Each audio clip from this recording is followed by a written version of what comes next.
Hello again, I am Blunty, and boy howdy have I been waiting with anticipation to tell you all about this little critter. Now then, this is probably going to be a long ass video, so in deference to the short attention span some of you have, we're going to dive right into perhaps the most important part. I'm going to do you a huge favor. I'm going to kick this off with not a hardware review as we would normally do, and then transition into gaming. Instead, I'm going to give you some gaming right up front and a direct Steam Deck comparison point right off the bat. Then you can watch the rest of the full review for proper context. And all that I ask in return is a comment. Maybe a friendly little cheers, Blunty, and a thumbs up. How about that? Sounds like a fair trade to me, right? So, the ROG Ally, the ROG Ally, the ASUS Republic of Gamers Ally, like the smash hit Steam Deck in many ways, but better in all of them. At least according to the marketing, not least of which is zero compatibility fussing because it runs on Windows, not a custom Linux solution. So the question is never, does it run on ROG Ally, but how well does it run on the ROG Ally? So let's go. Cyberpunk 2077 on the ASUS ROG Ally.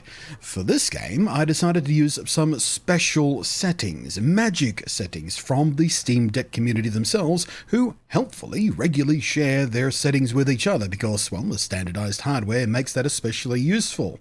These special Cyberpunk settings are called the Golden 40 settings because they target a 40 FPS cap you can set on the Steam Deck.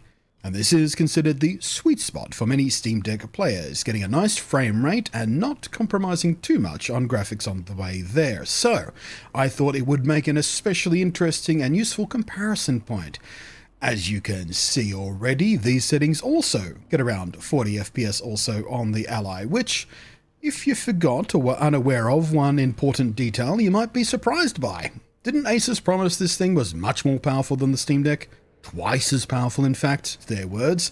So, seeing this, if you're a Steam Deck fanboy, maybe you're scoffing right now. Maybe you're preparing a smug Reddit post. Well, stop, because this isn't quite the apples for apples comparison, you see. I am running Cyberpunk on the Ally at full HD 1080p, its native resolution, while these settings on the Steam Deck are for its native resolution of 800p. And on paper, 800p to 1080p might not sound like a lot. I made it sense. It's what? It's 280p. That's nothing, right? Well, no, it's literally more than 95% more pixels when you do the math on it. Very nearly double the resolution in reality. Which actually lends a lot of credibility to ASUS's pre-release marketing claim that the ROG Ally offers double the power of the Steam Deck. Because indeed, at just under double the pixel count, exact same game, exact same special settings from the Steam Deck community themselves, and we match or beat the frame rate. And all this falls in line perfectly with my initial predictions when I made a pre-release video after the original announcement. I said at the time, well, they're saying double the power of the Steam Deck, but it's also almost double the resolution. I said to myself, so the frame rates are probably going to be about the same, but the games are going to look better. So Blunty, right again. Can you hear the smug in my voice?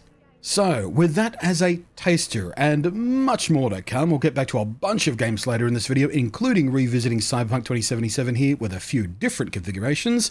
Right now, we need to talk about the hardware, both the guts and the actual human experience. I imagine most of you coming to this video are already interested enough in the Ally that you know the basics, but we're still going to fly through them nice and quick anyway, because not everyone is going to have that foreknowledge. So, the APU processor is a semi-custom AMD chip called the AMD Ryzen Z1 Extreme, or possibly Z1 Extreme, depending on where you are in the world. In Australia, it can be either. It has 8 CPU cores and 16 threads and is based on AMD's Zen 4 architecture. It's got a TDP between 9 and 30 watts. The GPU on board is based on RDNA 3 architecture and can churn out at up to 8.6 teraflops across its 12 CUs. A 512GB PCIe Gen 4 SSD storage, which is user replaceable as it is a standard 2230 component, plus expandable storage with a UHS 2 micro SD card slot, 16 gigabytes of 6400 MHz LPDDR5 DRAM, the 1080p 120Hz screen can pump out up to 500 nits of brightness. It is an IPS panel, 100% sRGB and FreeSync compatible, covered with premium Gorilla Glass Victus with a 10-point touchscreen, a 40 watt-hour battery and a 65 watt charger through the USB-C connector.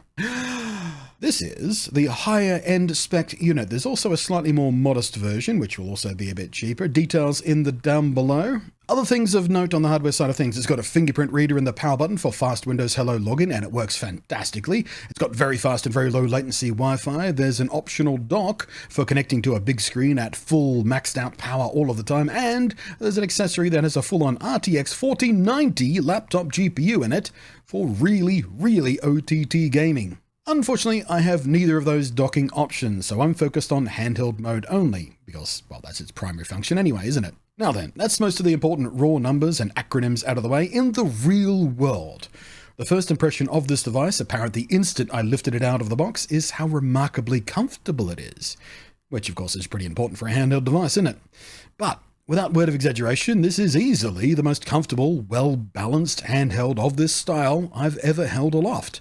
Between the weight distribution of its barely more than 600 gram weight, to the shape and slope of the handling surfaces, to the placement of the controls, it's very clear this went through a lot of design iterations to really fine-tune it. They have honed this thing wonderfully. Honestly, it's damn near perfect. Secondly, when they bragged about how their laptop design nerds fussed over the special zero-G cooling design that works at any angle, etc, yeah, that wasn't just marketing fluff either. The most I could make this thing cook up was in the mid-80s, but it was far more common, and I mean almost all the time, sitting easily in the low 60-degree area. And what's more, it does that very quietly. I know that whiny fan noise is one of the bigger complaints from Steam Deck users, and quite frankly a lot of gaming laptop users, but it seems ASUS took that on board because this thing is very quiet. In performance mode, and even in this souped up full-on turbo mode, and we're going to talk a bit more about those later, you can certainly hear the fans operating, if you listen for them, but they're still remarkably quiet and have a soft, pleasant sound, not the whine or noisy whoosh or jet takeoff vacuum cleaner sounds you get from similarly low-profile laptop cooling systems, or indeed the Steam Deck. In the lowest power silent mode, well, the fans do still run, but at such low RPMs you literally have to hold the device right up to your ear in order to hear them. In fact, I did that to make sure they were running in silent mode because I couldn't hear them otherwise. Just for comparison's sake, considering that I have the fan right up against the microphone, this is me whispering. That is how quiet these fans are. And this is in turbo mode. In performance mode and in silent mode, it was too quiet to be meaningfully picked up by the microphone. By way of example of that, it is now in silent mode. And this is performance mode. While we're on the subject of audio, the stereo front-facing speakers are too very praiseworthy. At 1 watt each and placed in a position to keep them unmuffled from any grip position. Obviously, tiny speakers like this aren't going to blow you away, but in the context of this kind of device, or even gaming laptops, they rank pretty damn good. Very clean sounding, decent amounts of bass, clean treble, and even at maximum volume, which frankly is probably louder than anyone will need it to be, it is free of distortion. But I spent most of my review time at little more than half volume, maybe 60-65% volume is pretty comfortable for most situations in moderate environments. And the stereo staging is far better than I'd expected considering the spacing of these two speakers.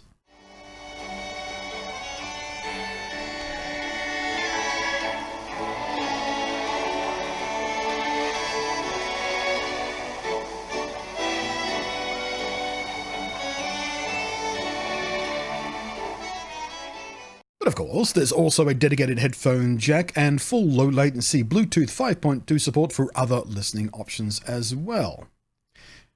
The display, similar to the audio, is perhaps slightly overbuilt for what it strictly needed to be. For example, like with the volume, I never really felt the need to use the max setting for brightness. Between 60 and 80% was plenty for me, but it's nice to have the overhead for more difficult conditions, or simply just not having to run the backlight maxed out all the damn time because, well, that's not good for longevity. The image itself, response time, and refresh rate are on par with the best you'll find in most gaming laptops. It's not an OLED screen, so blacks are not super duper inky or anything like that, but it is superb in every other respect. My games look rich in color, detailed, and the image ran perfectly smooth at all times, at all frame rates, thanks to the adaptive FreeSync. The touchscreen was as fingerprint and smudge prone as any I've used. It's pretty easy to clean, so keep a microfiber cloth nearby. And Gorilla Glass have the reputation they do because their stuff is good, so I wouldn't expect to accidentally scratch or even crack this thing very easily. Finally, on the major hardware considerations, the controller. Of all things, this is most vital to get right on a device that you are selling to gamers as a primary gaming device. And you know what? They did get it right. For the most part. The triggers are perhaps the best of it. They're very smooth, and I mean just liquidy, velvety smooth, and their responsiveness and the level of detail you can get out of them are easily the match for any best controller I've ever used from anybody. They might even be the best. Which makes sense once you learn they're using linear Hall effect sensors for them, durable, immune to wear over time, no drift, etc, etc, etc. And through software you can of course individually adjust their sensitivity and actuation points to your tastes and preferences depending on how you like them and what game you're playing. The thumbsticks, however, are apparently not Hall effect sensors, or at least they're not mentioned specifically as Hall effect sensors in the reviewer's companion guide that I got, which, weird choice if they're really not. But even still, they too are extremely premium feeling. Like if you told me these really were Hall effect sensors, I'd believe you just based on feel. They are perfectly spring-weighted, a nice wide articulation movement, very smooth, and a great subtle tactile click-in. And like the triggers, a match for the most finely tuned responsiveness of any controller I've used. They're honestly terrific. And of course, they too can be adjusted in software if you prefer your dead zones or whatnot slightly differently than they come out of the box. They also have, as you can see, an RGB ring around them, which is nice, but really not that super useful. I still find it pleasant. Now, less than best in class are the face buttons. In feel, click, depth articulation, and response, they feel closest to an Xbox controller. And they're fine. I had a few very rare instances of the X button catching a little, getting stuck down, like catching underneath the ledge a little bit, which was concerning, but it did only happen 3 times in a full week of testing, so I'm not terribly concerned about that. The labeling on the buttons is also really hard to read in any lighting condition, frankly. I wish they'd backlit these instead of the rings around the thumbsticks, much more useful. Or indeed just use a higher contrast color on the button. The shoulder buttons are similarly fine. A nice shallow click, positive tactility, and pretty quiet. Nothing to really criticize or praise in either measure. They're just fine. And the good enough story continues with the D-pad. I tested it out in Street Fighter, as is the tradition of things, and it was pretty good at the usual input combos. Not perfect, but again, pretty decent. Better than the PlayStation by a wide margin. It has the slightly mushy tactility of the Switch Pro controller's D-pad and the general responsiveness and overall feel a little bit closer to the Xbox, but a lot less clicky. No major complaints here, but again, it could have been better. Overall, the layout is as good as you can hope for in this form factor. It was fast and easy to adapt to, everything felt really nicely to hand, and I never felt clumsy with it. I didn't have to kind of adapt myself to it versus a regular controller. At least outside of the couple of dual button inputs in Monster Hunter, which the slightly different positioning did screw me up a little bit at first, but you could adapt to it really quickly, because it's not that different. The other 4 face buttons for Start and Select and the 2 context system menus, which we'll come back to later, are really quite nice. Positioned well, good tactility, perfectly good for their uses. And then lastly, a pair of nicely placed back buttons, fully customizable of course, and pretty pleasant to use, while staying out of the way of accidental presses. They too are fine. I'm not someone who tends to use these back buttons a lot. There are only a few games where I use them sort of habitually, and these ones worked perfectly fine. So all that brings us to the custom UI stuff, a customized version of ASUS's Armour Crate software called Armour Crate SE, and it works really nicely. By default, the device boots into the game selection screen of the Armour crate, which is clean and simple and will automatically pick up all of your games and even your separate launchers without any user input at all. It's easy to customize to remove stuff you don't want there, and navigating is as easy as you would expect from this kind of panel layout. Simple, intuitive, no fuss. Not quite as fully featured as Steam's Big Picture mode, but easier and cleaner, I think.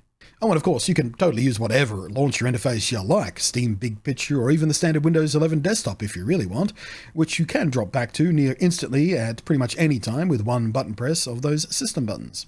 The system button on the other side brings up the Ally's shortcut overlay tool, fully customizable to offer the features and arrangement you want and find most useful, and works very, very cleanly. It's fast, it's responsive, and operates with either controller or touchscreen just as easily. I tended to use it most often to easily and instantly switch between performance modes during my testing, and to switch the controls between mouse simulation for the Windows stuff and standard gamepad mode for, everything else.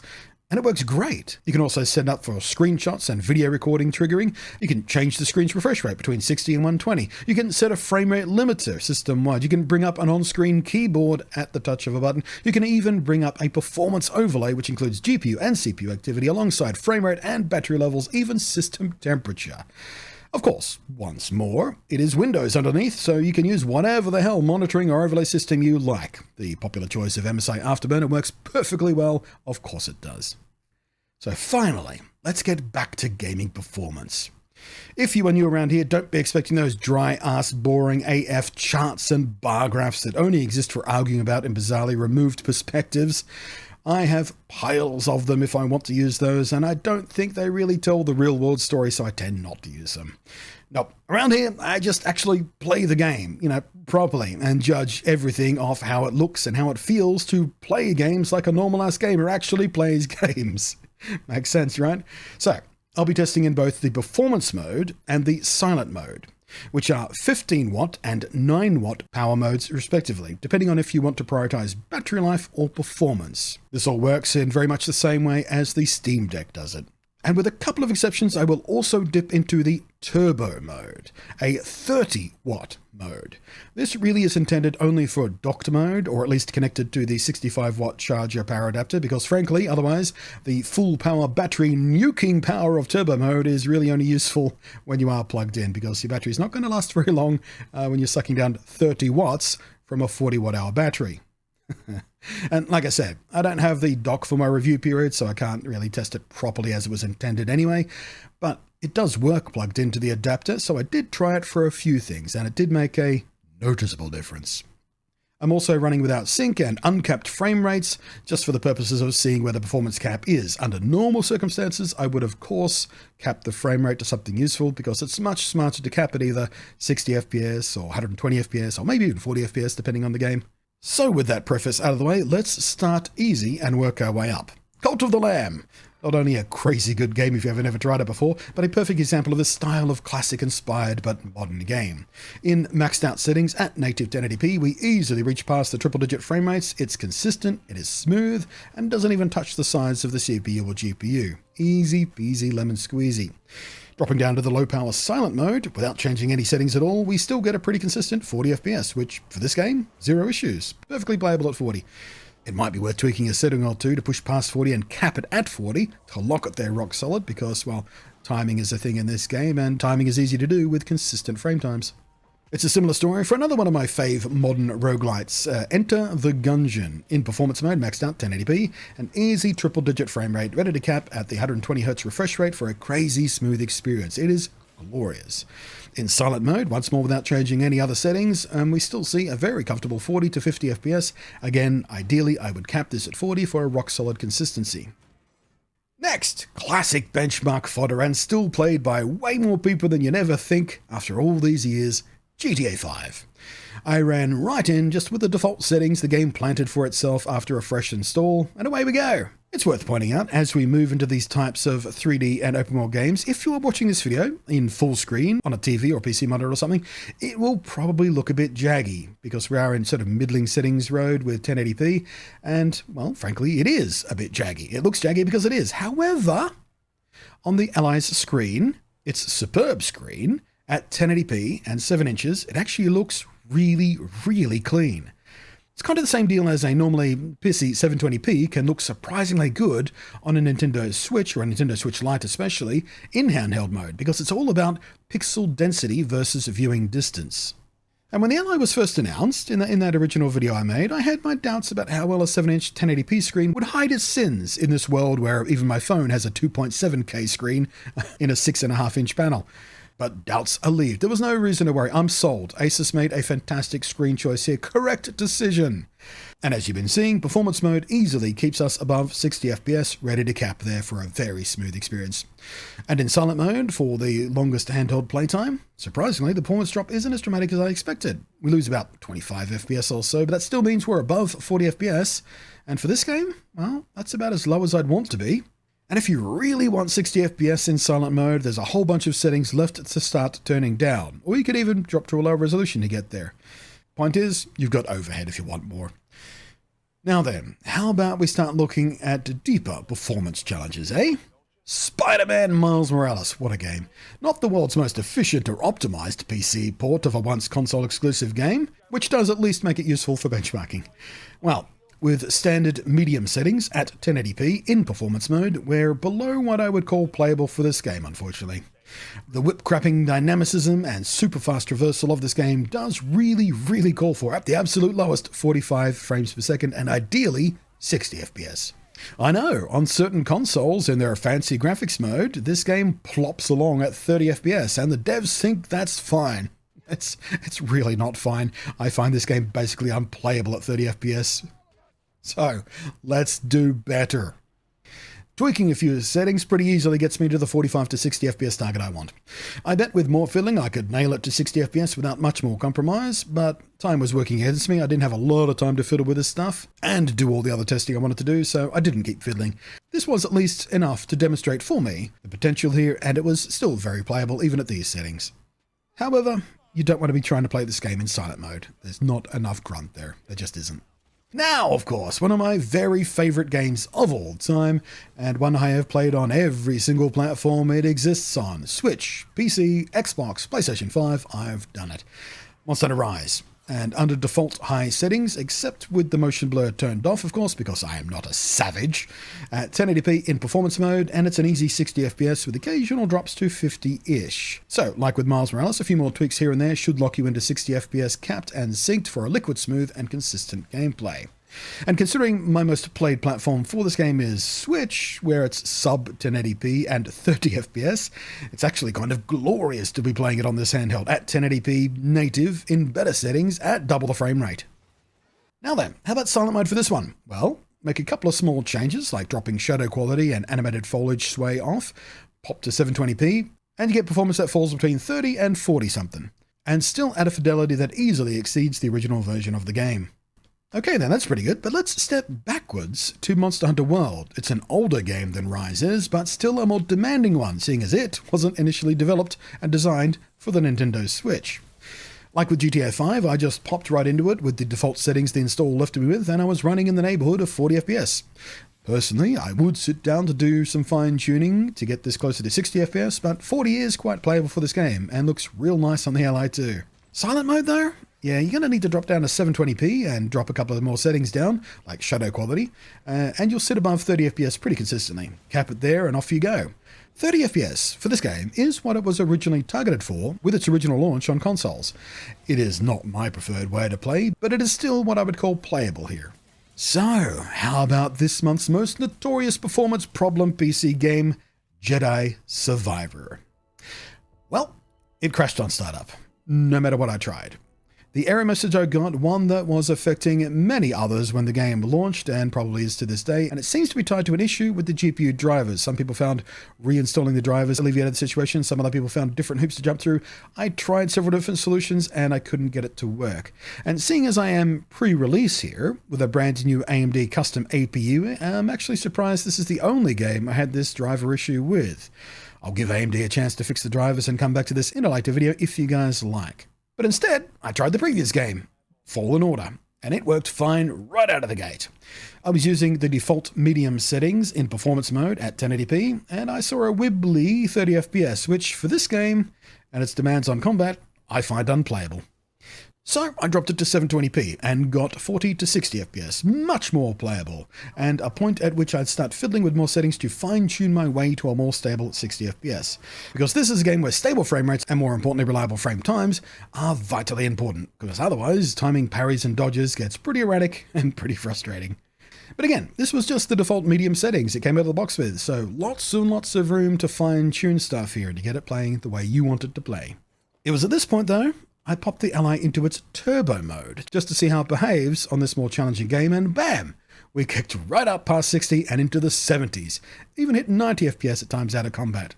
So, a little taste of what docked mode has to offer right there. Freshly released from the same folk who made Genshin Impact, you've probably heard of it, Honkai Star Rail, a turn-based combat RPG with all the stinky gacha crap Genshin had. But it is a very pretty game, and the combat is pretty fun actually. And in any case, it's a big deal game right now, and people are curious about it, so we might as well test it. In default high settings, 1080p performance mode, 60 FPS in combat, and high 50s outside of it are pretty easy targets, although not quite rock solid. In silent mode, dropping to 720p and choosing medium settings yields a pretty stable 30 FPS. Again, this is a turn-based game, so that's just not an issue at all. Now then, serious business again. To finish off, let's pop back to Cyberpunk 2077. The magic golden 40 settings that I used asked for a 75-degree field of view, which is not how I choose to play this game. That's far too narrow for me to play comfortably. That's console field of view bullcrap. Get it out of here. So let's keep all of the other special magic golden 40 settings, but also crank FOV up to 90, where I like it. We only lose about 5 FPS or so, and still live between 30 and 40 FPS. For certain playstyles, this works fine, and considering we are on thumbsticks here, not mouse and keyboard, those are the playstyles that would be best used here anyway, because the more high-action combat stuff with the guns, you're going to want a mouse and keyboard for aiming anyway, aren't you? So I consider this fine. But drop to 720p at the golden 40 settings and 90-degree field of view, and you can nail the performance mode to 60 FPS pretty damn easily. And out of curiosity, that turbo mode, we see 70 FPS or more. But all of that said, I couldn't get to a place in silent mode where the game both looked acceptable and played acceptable at the same time. The golden 40 settings tank to sub-teens. However, as regulars around these here parts know, I have done a video on a special mod that helps this game run on potato PC settings. And in that video, I got this game to run in a playable state, although not very pretty, on a humble Ryzen 5 3400G, an ancestor of the AMG APU technology in the Ally. So, if I really wanted to play this game in silent mode for max battery time play, there's absolutely a path towards that, and it's not all that much of a fuss actually. Mods, the beauty of PC gaming. So, conclusion time. While Valve still haven't offered the Steam Deck in a broad worldwide capacity, including freezing out Australians, I don't have one. It's hard for me to draw a direct comparison based on personal experience, but I can tell you this much. The ROG Ally is easily, and I mean easily, the best mobile PC gaming experience I have ever had.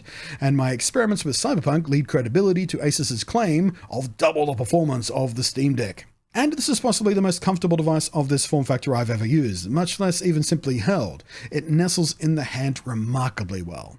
There's actually so little here I can complain about in any realistic way without sounding petty. I mean, I would have liked an extra USB-C connector. It would have been handy, so I can charge and use an external device, say a portable hard drive, at the same time without needing a hub. And yeah, the four main face buttons on the controller, they could be better, and they could be backlit. But that is honestly pretty much basically it. That's the only serious complaints I have about this thing. For a first-in-range product, ASUS have nailed it on their first go. Their experience with high-performance laptop cooling and ergonomics have paid off in very clear ways. They designed this thing very, very deliberately, and it paid off. The ROG Ally gets a full-voiced, clear-throated, bellowing recommendation from me. It is a truly excellent product. Every aspect of this thing has been carefully considered and clearly made by people who want this product in their own lives. This is one of those special review products that is absolutely going into my own personal gear rotation. I am going to keep using this thing. I really like it. But there you go. Hopefully that was exhaustive enough. There is still so much more I could have talked about. I didn't even touch on emulation. I did a little bit of emulation. Short version is, it works great. So if you made it this far into the video and didn't hear what you wanted to hear, let me know on the down below what I missed out on. I will try and come back to it. Although over the next week or so, I will be neck deep in Zelda Tears of the Kingdom as well. So good luck carving out time for follow-up videos. Thank you for watching. I am Blunty, and I will catch you next time. Thank you as always to the patrons scrolling up above there.